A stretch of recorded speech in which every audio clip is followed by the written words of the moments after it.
Kelang tu. Saya hari 19 ke 20 hari ni? 19. Okey.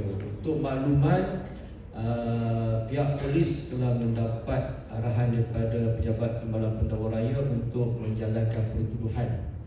InsyaAllah besok dijangka akan diadakan pertuduhan di Mahkamah Magistrate di Kelang.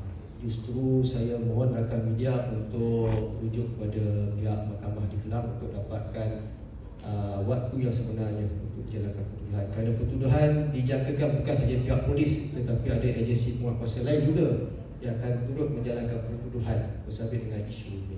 Adakah melibatkan dua-dua wanita lelaki itu atau saya mencadangkan kepada rakan media untuk tunggu dan dapatkan maklumat di mahkamah besok.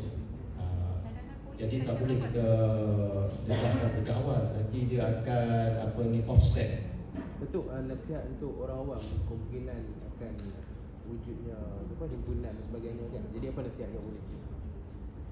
Wujudnya perhimpunan, saya menasihatkan supaya tidak perlulah diperbesarkan isu ini sehingga nak diadakan sebarang perhimpunan ataupun tunjuk perasaan. Kerana daripada aspek perundangan siasatan telah dijalankan dan kita telah kena pasti siapa pihak-pihak yang bertanggungjawab. Sebagaimana masyarakat telah meletakkan kepercayaan kepada agensi penguatkuasa undang-undang, terutamanya PJRM, untuk menjalankan siasatan, dan sebagaimana yang telah kami PJRM Selangor beri komitmen untuk beri siasatan yang adil, dan ini hasilnya. Siasatan yang kami jalankan ini telah membawa kepada arahan pertuduhan besok. Ini menunjukkan bahawa kita tidak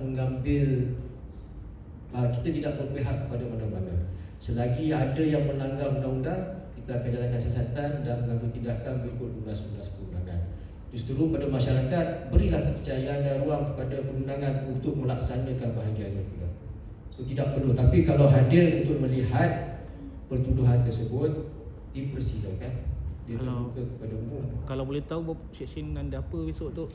Sebagaimana saya sarankan tadi, kita tunggulah besok di mahkamah. So ada kawalan tak tu? Sebab mungkin di mahkamah memang sentiasa pihak polis kawal. Tak lebih perlu ramai ke daripada ada kes yang menarik baru kita nak kawal, sebab mahkamah adalah salah satu kawasan yang pihak polis sentiasa buat kawalan.